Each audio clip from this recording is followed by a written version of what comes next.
Hello, Karen here, Soul Symbols Astrology. And this week I want to spend some time with the new moon in Gemini because this one is feeling quite potent. Gemini can sometimes be spoken about as light and quick, curious, conversational, maybe a little restless and clever, witty. And of course, all those things belongs to Gemini, but this new moon has got a weight to it. It's got consequence. So it has the feeling of a thought form or narrative reaching the end of itself. We've got the sun and the moon coming together in the later degrees of Gemini, and it's in the final decan of the sign. So we're not at the beginning of this Gemini story. We're not looking at that flutter of information where everything opens up and branches and multiplies. We're at the end of the sign. So it's where the mind has been busy for a long time. Gemini often brings that mental busyness. So it's gathered, compared, translated questions. So we may have had periods throughout this month where we've doubted and argued or explained what is going on in our minds here. But now there's something in the mental field that's feeling that it's reached a kind of saturation here. So the question I'm wanting to sit with this week is, which story is it that has gone as far as it can go? And that can be on the personal level, but it can also be on that collective level. So what thought or belief, explanation, or that inner narrative has reached the end of its usefulness for us? I'm going to bring in the symbolism of the tarot into this astrology because it's a real powerful doorway into the chart. We've got Gemini corresponding with the Lovers and the final decan of Gemini corresponding with the Ten of Swords. So right away, we got this extremely strong image. The Lovers is bringing us into polarity and choice, relationship and reflection. It's the meeting of two voices or pathways or two sides of ourselves, possibly two narratives in our mind, okay? And the Ten of Swords is bringing us to the end of that mental sequence. It's the feeling of a thought that's completed itself or a narrative story that's collapsed, really. Ten of Swords is quite a harsh image. Something that our minds has been carrying can't continue in the same form. And when you add the sun, because the sun is the ruler of this decan, it's getting more sharper. It's getting sharper, and the sun illuminates and exposes. So it's bringing something into consciousness in this last decan. So this new moon has got the feeling of light being shone into the places where the mind has become exhausted by its own stories and narratives. So let's get the chart up here. Here we are. So you can see this new moon here. It's at 24 degrees of Gemini. And this is the third decan of Gemini. The sign split up into 10 degrees, and this is the last 10 degrees. And it is ruled by the sun, this last 10 degrees. So it's the decan that's associated with the Ten of Swords. So in the Thoth deck, this card is called the Lord of Ruin. That sounds a bit dramatic, and it can quite honestly be a bit dramatic, but symbolically ruin doesn't always mean destruction in the crude sense. Ruin can mean the point where the structure can no longer hold, where our mind has taken something to its logical end. And if you look in the tarot of the abyss, you can see the two sets of the Ten of Swords.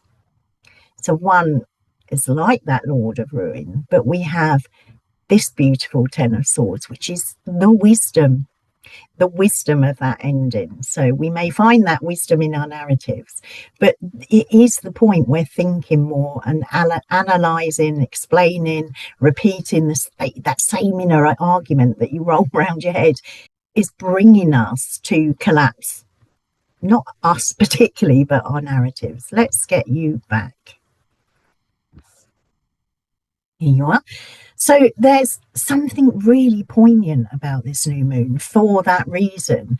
It's always a seed moment, new moons, but this seed is being planted metaphorically in the remains of an old mental structure.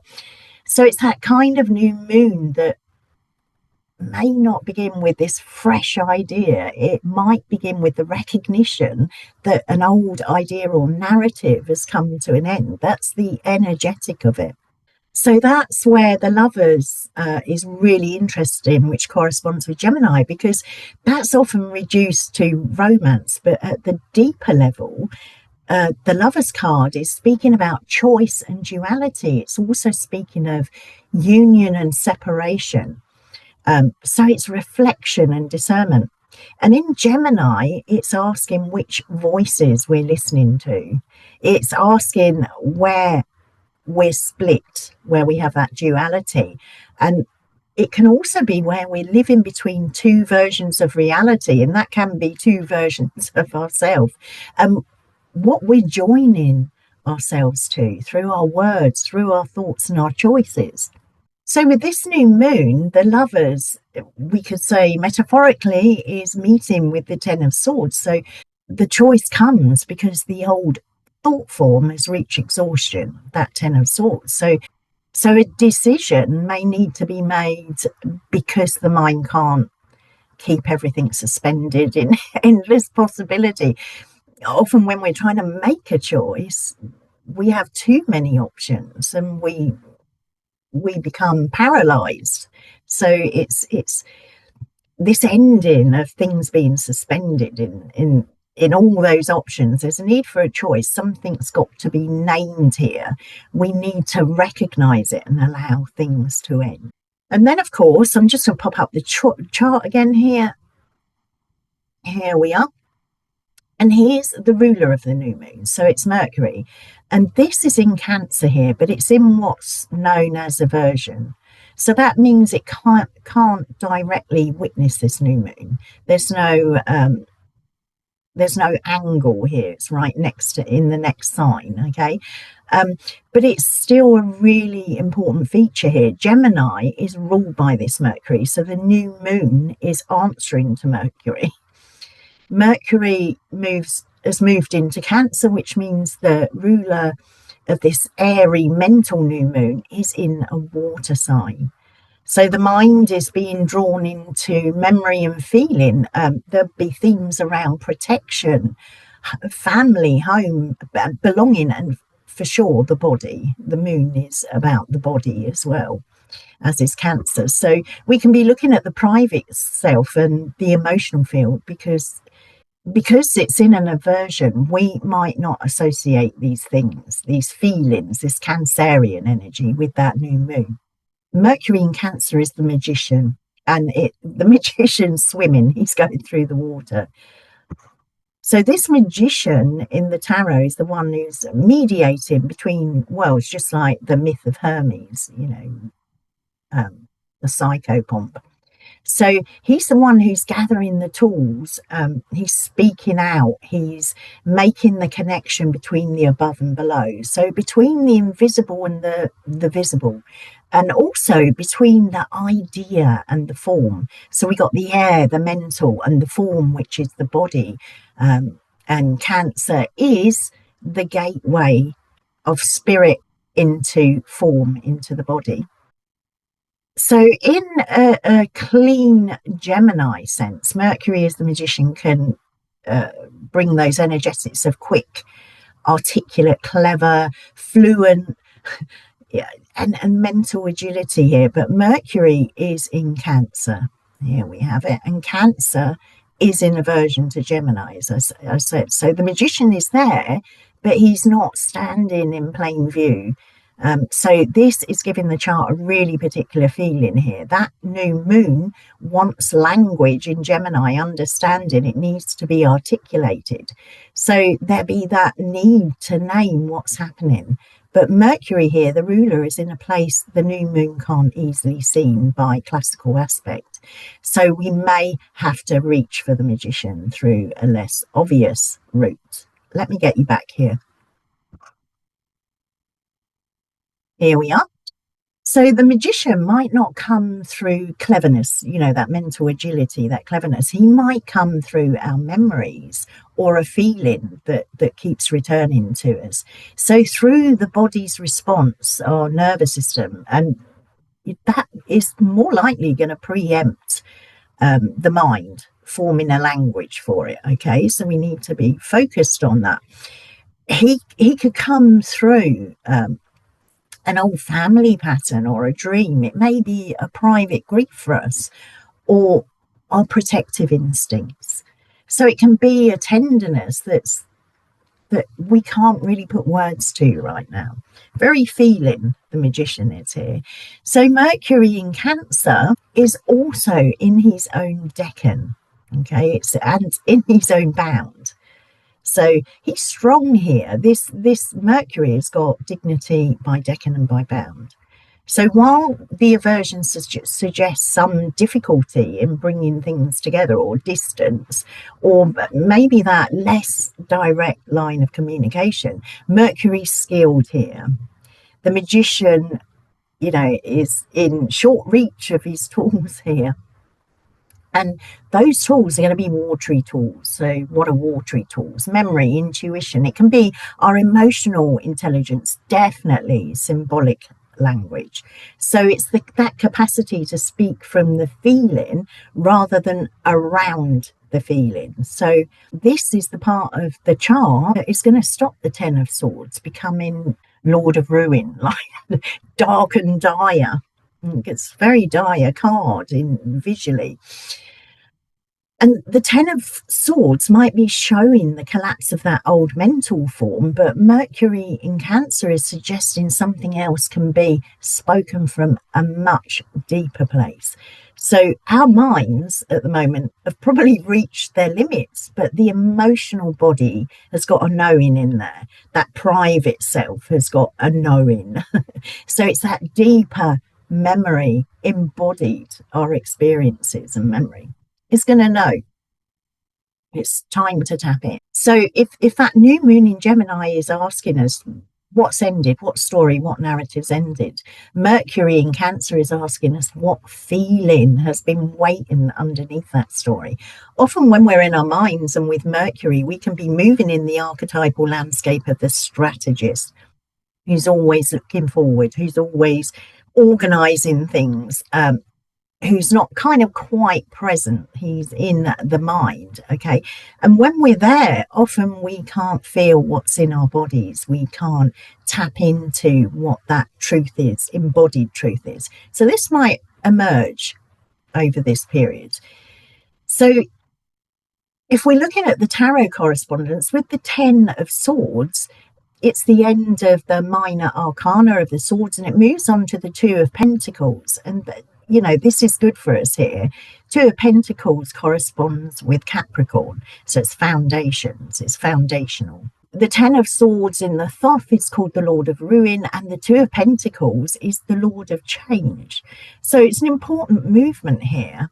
So after that mental structure collapses on us, life is not necessarily going to become instantly clear and settled for us. We're moving into a time of adjustment. We're learning to reorganize, learning to carry change in our bodies. So that means the consideration of time and rhythm, the practical details of our life. Cancer was known as the gateway of the soul into the material. So we're talking about material details of our life. And that Two of Pentacles is about adaptation and movement. It's about keeping something in motion, that juggling, while our ground is shifting.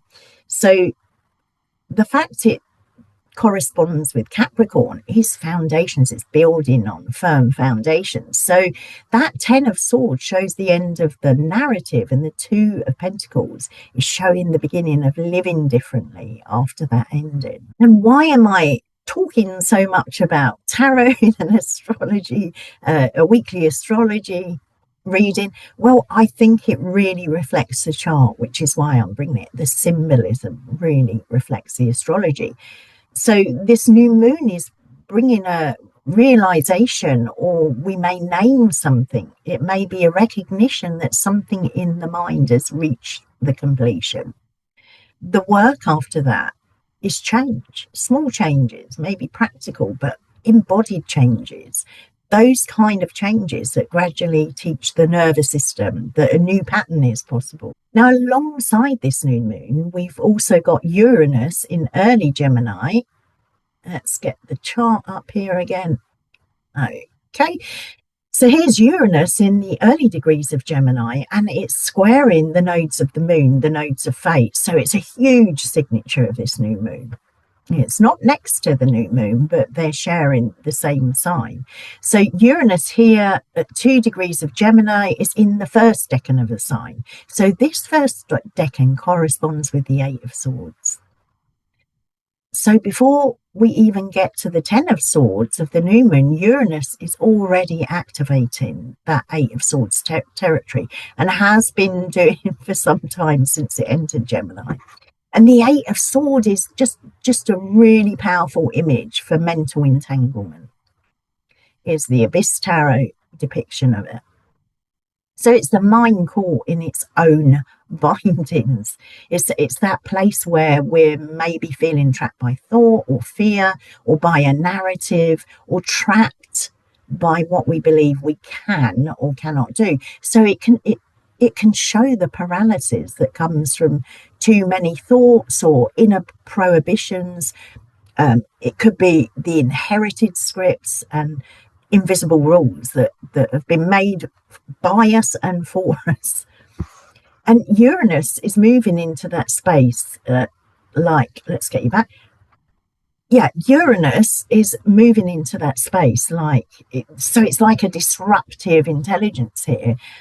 Uranus doesn't untie knots patiently. Uranus blasts, shocks, interrupts. It's like sudden awakening, electrification. These are the archetypal signatures of Uranus. So Uranus in Gemini can bring sudden information. We might have really weird, strange connections.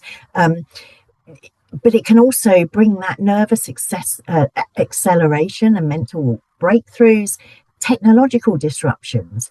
But it's at the base of it, it's changes in the way we communicate, learn, move, and perceive. So in that first decan of Gemini, the 8 of Swords decan, Uranus is going to disturb where our mind is bound, where we're kind of tied up. So there's a beautiful but intense symmetry in this chart. Uranus is at the beginning of Gemini in the 8 of Swords, loosening the mental bindings. That's not always comfortable, people. And that new moon is at the end of Gemini in the 10 of Swords, showing the old thought form reaching its limit. It's as though the whole sign of Gemini is being activated into a field of mental release. So mental release is good, can be messy, but it's good, it's good. And as I mentioned, Uranus is square to those nodes. They are the nodes of fate. They are the nodes of fate. So this moves beyond the personal. The nodal axis is in Pisces and Virgo, and that axis already speaks to attention of control and surrender. Virgo often associated with that control, and Pisces with surrender. But we've also got the analysis, precision, and order of Virgo, and we've got the mystery, compassion, and dissolution of Pisces. So that south node in Virgo can show the places where the collective mind becomes overly diagnostic, corrective, or anxious about purity, detail, and fixing. And the north node here in Pisces is pulling us towards something more fluid, imaginal, compassionate, spiritual, porous. It's going to be something porous. Then Uranus in Gemini comes in at the bending of the nodes, it's called. That's just the word for it, the sentence for it, the bending of the nodes. And it's going to agitate that whole axis. It'll be interrupting, and it has been, this is not new. It's been going on for several weeks now, but it's interrupting the old Virgo compulsion to manage uncertainty through more analysis. It also will be challenging that Pisces tendency to blur the boundaries, drift, dissolve when things become too much. escapism. It's known Pisces love a bit of escapism. So Uranus in Gemini is asking for a new perception and a different way of thinking. It's asking for that change in our mental, individual and collective narrative. Let's bring you back. And because Uranus is in Gemini, it's also answering to the Mercury in Cancer, just as the new moon is. So again, we're coming back to Mercury. All this Uranian electricity and this collective mental rewiring and the nervous activation and breakthrough energy is being rooted through Mercury in Cancer. And if you want to know more, I'll pop some videos up the top about Uranus, or you can go have a look. I've done a few on Uranus and Gemini. So yeah, rooted through the Mercury in Cancer. This is an important feature because this breakthrough has to be felt rather than thought. So that information needs to be metabolized. And whatever new language or new narrative is coming, it needs to be emotionally true. Otherwise, Uranus in Gemini can just scatter the mind even further. So more fragmentation, information stimulation, nervous charge, fragmentation. Okay, we don't want to be scattered more. Mercury in Cancer is offering just a different possibility here. It's basically asking us if the mind can stay connected to their heart. So it's that mind-heart connection, which is so important. Okay, it's a coherence, mind-heart coherence here. So it's asking whether language can remain connected to care, and also if our thoughts can be rooted in feeling, memory, in belonging and protection, rather than just abstract, frantic, or severed from the body. As our minds, we all know our minds can so be like that. So this week with the new moon in Gemini, I would advise gently to watch your mind carefully, in the sense of listening to the quality of inner language. Go and do some free flow writing, whatever comes into your mind, and have a look at where your mind's going. If you write uncensored, it brings up some beautiful patterns that you didn't realize was there. So we might see where our minds are trapped. You know, that same story, you know, that when you've been offended or upset by something, and the story goes round and round, and you're having those conversations in your mind. So we can ask ourselves also where an old explanation is too small for a life that's trying to emerge. There is often something bigger trying to emerge. So we can look for where information is like shouting, where it's loud in our minds, or where a truth is trying to come through, but where it needs to come through our feelings before the language we put to it. So the embodiment, the body, I mean, the moon is all about the body, but we got the ruler of it in Cancer. So Mercury is going to communicate to us through our bodies here.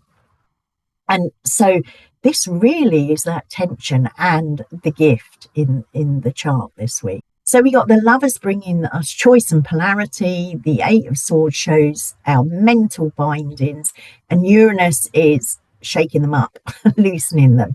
The Ten of Swords is showing us an end of an old thought form, and it's in the Sun Decan, so it illuminates what has reached completion for us. Mercury, as the Magician in Cancer, is suggesting that the new word or language and meaning might come through, and more likely is to come through memory, tenderness, and emotional truth. So it's one of those new moons where we may need to be very gentle with our nervous systems. Gemini moves quickly. Uranus in Gemini accelerates everything. The 8 and 10 of Swords can describe a mind under pressure. So you might have a sense this week of mental overload or heightened perception, bringing sudden realizations. Or we may collectively experience it as a feeling of an old narrative breaking apart. And again, this is in the collective. We are seeing the meltdown of old systems and old narratives. Hopeful for us people. We need well, my point of view, we need it to break down to bring something new, something felt, something heartfelt. So the invitation for us is to let the mind listen downward into the body and feeling, down into our memories, beneath the words of the narratives we hold. Because Mercury in Cancer has the tools, the magician. It's the magician, he's there. And the tools are more than intellectual, they're symbolic, emotional, intuitive, imaginal. So they can arrive through journaling, which is why I said write a flow of thought down, can come through dreams, or it might even come as simply as having a conversation with someone that we feel safe with. But they can also come to us by listening to the body, remembering something we forgot a long time ago, or simply giving a language to a feeling that's been sitting quietly beneath everything. And I'm thinking that's perhaps the real seed of this new moon. I look at it like receiving a new language for an old feeling or perception that comes because the old mental prison has begun to crack. So new choices may emerge when we finally see the story we've been living inside. Let the mental strategist have a lay down and feel it. Sometimes that narrative can bubble up from us. So as we move through this new moon, and that's on the 15th, understand it's got some real potency. It's the sign of the lovers, bringing us to choice, polarity, and meeting of our inner voices, of which there are often many. So the final decan brings the 10 of Swords, the Lord of Ruin, and that's where our thought form reaches its ending. And Uranus in the first decan of Gemini, which is the 8 of Swords, is shaking the bindings of our minds, and it's sitting at a collective crossroads through the square to the nodes of fate. And Mercury, the magician, is in Cancer, and he's asking us to find the words through memory, feeling, emotional truth. So this week might not be about having the perfect answer. It might be about recognizing the story that's reached its final line. It may be about listening for the quieter voice underneath it. That quieter voice may be where a new cycle begins. And that is what I have for you. I hope you find something in there that's really useful for you. And as usual, please like, subscribe, comment, and if you want to book a reading, have a little look at your chart, see where your Mercury is, see what's going on for you, go along to www.soulsymbols.co.uk. And I will see you in the next one. Bye-bye.